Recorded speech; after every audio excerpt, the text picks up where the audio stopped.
দেশবাসীর উদ্দেশ্যে একটু বলতে চাই, আমরা খুব একটি ক্রান্তিকালীন সময় পার করছি। আপনারা জানেন আমাদের কোনো থানাতে কোনো পুলিশ সবাই কর্মবিরতি পালন করছে। দেশের জনগণের মধ্যে অনেক উদ্বিগ্ন হচ্ছে, তারা তাদের নিরাপত্তাজনিত সমস্যায় ভুগছে, যে কারণে আমরা এসেছি সোনাডাঙ্গা মডেল থানাতে। এখানে আমাদের খুব আস্থাভাজন, আমাদের খুব প্রিয় একজন স্যার আছেন, উনি হচ্ছেন পুলিশ উপপরিদর্শক তদন্ত এমডি শরীফুল ইসলাম স্যার। ওনার কাছে আমরা কিছু তথ্য জানতে চাইব বর্তমান পরিস্থিতি নিয়ে। আপনারা আমাদের সাথে থাকুন। স্যার, বর্তমান পরিস্থিতিতে দেশের মানুষ খুব ভয়ের মধ্যে আছে। বিভিন্ন জায়গাতে আইন শৃঙ্খলা পরিস্থিতির অনেক অবনতি হচ্ছে। তো আপনি দেশের মানুষকে একটু আশার বাণী হিসেবে কী শোনাতে চান? আসলে বর্তমান যে প্রেক্ষাপট তৈরি হয়েছে, এটা আপনারা জানেন, দীর্ঘ প্রায় 15-16 বছর একটা স্বৈরা শাসক এই দেশকে শাসন করছে। এই দেশের পুরা আইন শৃঙ্খলা বাহিনী থেকে শুরু করে বিভিন্ন সরকারের যে সমস্ত প্রতিষ্ঠানগুলো আছে, এই প্রতিষ্ঠানগুলোকে তারা দলীয়করণ করে ফেলেছে। সেখানে যে সমস্ত সিনিয়র অফিসাররা আছে তাদের অতিমাত্রা দুর্নীতি এবং বিভিন্ন অনৈতিক কার্যকলাপের জন্য আজকে জনগণ একটা তাদের ভিতরে একটা ক্ষোভের বিস্ফোরণ তৈরি হয়েছে, যার কারণে আজকে এই 5 তারিখে আমি বলবো যে দ্বিতীয়বার এই বাংলাদেশ আবার স্বাধীন করছে আমার দেশের সোনার ছেলেরা, এই ছাত্র জনতা মিলে, বৈষম্য বিরোধী ছাত্র জনতা এবং ছাত্র জনতা মিলে যে দেশটাকে স্বাধীন করেছে। এই নতুন যে দেশ সৃষ্টি হয়েছে, এই দেশে এখন কিছু সুবিধাবাদী লোক আছে যারা এই স্বাধীনতাকে প্রশ্নবিদ্ধ করার জন্য এখনও পর্যন্ত লুটতরাজ করে যাচ্ছে। আমরা বিভিন্নভাবে রাজনৈতিক দলের সাথে, যারা যে সমস্ত রাজনৈতিক দলগুলো বড় বড় বিএনপি, জামায়াতে ইসলামী, ঠিক আছে, এদের সাথে যোগাযোগ করছি।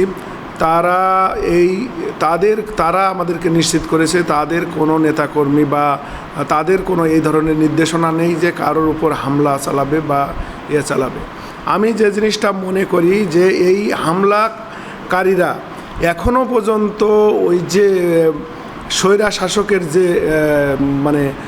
দোসর যারা স্বৈরা শাসকের হ্যান্ডস হিসেবে কাজ করছে, তারা এখনও পর্যন্ত এই চক্রান্ত চালিয়ে যাচ্ছে। এইটাকে আমাদেরকে প্রতিহত করতে হবে।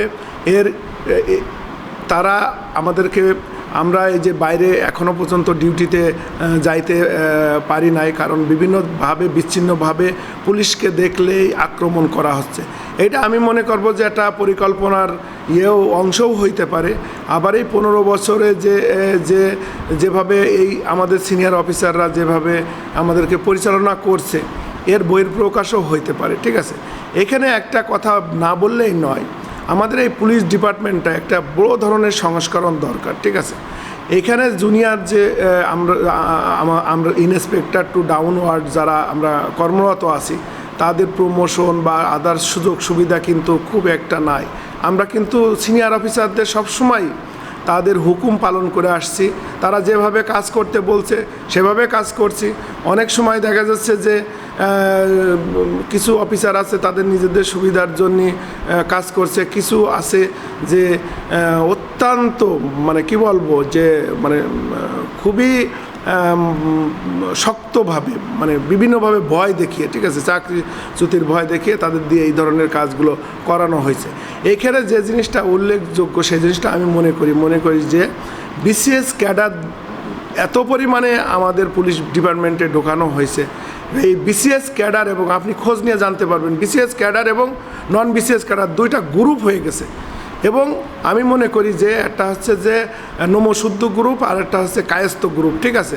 আমরা যারা নন বিসিএস আছে আমরা হচ্ছে নমশুদ্ধ, আর হচ্ছে যে যারা এই যে বিসিএস ক্যাডার বা উপরে আছে তারা হচ্ছে কায়স্থ গ্রুপ। এই কায়স্থ গ্রুপ শুদ্ধ গ্রুপের উপরে যেভাবে স্টিম রোলার চালিয়ে তাদের এই যে স্বৈরা শাসক টিকিয়ে রাখার জন্য যে কাজ করছে, আমি মনে করি এইটা তদন্তপূর্বক আইনগত ব্যবস্থা অবশ্যই নেওয়া উচিত, ঠিক আছে। এইটা নেওয়া উচিত। তা না হলে ভবিষ্যতে এই ধরনের ঘটনার আবার পুনরাবৃত্তি হবে, এই দেশে স্বৈরা শাসন আসবে। আর এই বিসিএস, আমি মনে করি যে এই বিসিএস ক্যাডারের সংখ্যা অনতিবিলম্বে কমিয়ে তাদের যে পোস্ট পদবীর জন্য যে একটা কি বলা যায় যে একটা যুদ্ধ, ঠিক আছে, এটাকে অস্বাস্থ্যকর একটা যুদ্ধ, এই যুদ্ধ বন্ধ করতে হবে। জুনিয়র লেভেলের যদি প্রমোশন দেওয়া হয়, ওদেরকে যদি ওইভাবে করা হয়, তাহলে ওরা দ্রুত প্রমোশনের জন্য কাজ করবে, সমাজের সেবা করবে, ঠিক আছে?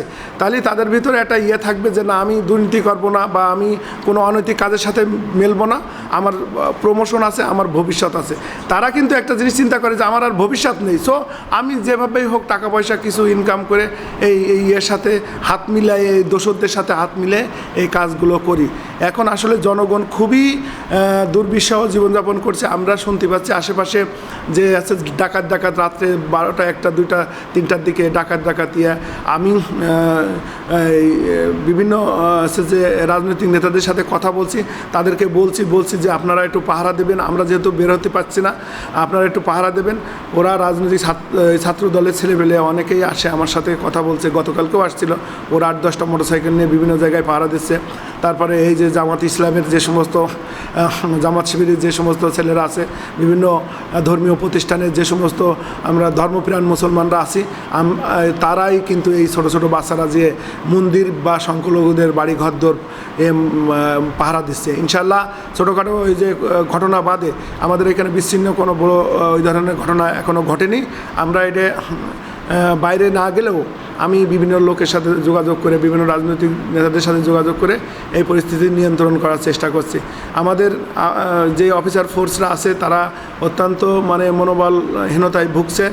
আমরা চাচ্ছি যে আমি তাদের সাথে আজকেও কথা বলেছি, আপনারা মনে হয় দেখছেন, তাদের মনোবল চাঙ্গা করে আমরা যাতে অদূরে আমরা যাতে খুব দ্রুতই কাজে ফিরে যেতে পারি সেই প্রত্যাশা করছি।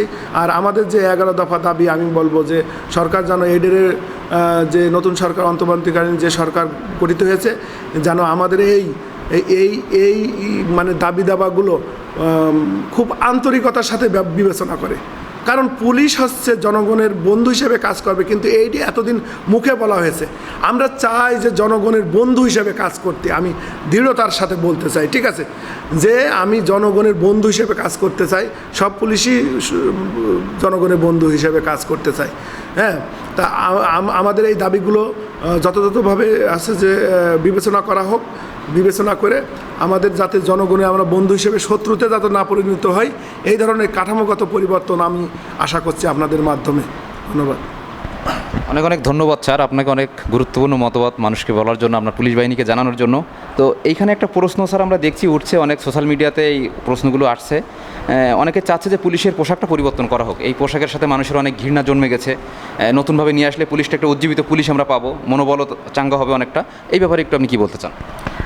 এইটা আসলে আমারও প্রথম আমার এইটা আমি আমার ফেসবুকে স্ট্যাটাসে আমি এটা দিয়েছি যে পুলিশের পোশাক পরিবর্তন করা হোক।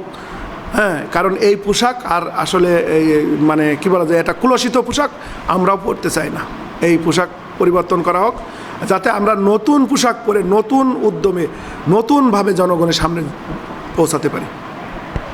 অনেক অনেক ধন্যবাদ স্যার, আপনাকে সময় নষ্ট করার জন্য অনেক কষ্ট দিলাম। অনেক ভালো তথ্য আমরা পাইলাম, এটা দেশবাসীও জানলো এবং পুলিশ প্রশাসনে যারা আছে ওনারা উজ্জীবিত হবে, আপনার কথাগুলো তারা উৎসাহিত হবে। আমরা চাই আপনারা কাজে যোগদান করেন, আমাদের দেশের সেবা করেন, মানুষের নিরাপত্তা নিশ্চিত করেন। আপনার জন্য অনেক অনেক শুভকামনা থাকবে বেলাশেষ টিভি থেকে। ধন্যবাদ।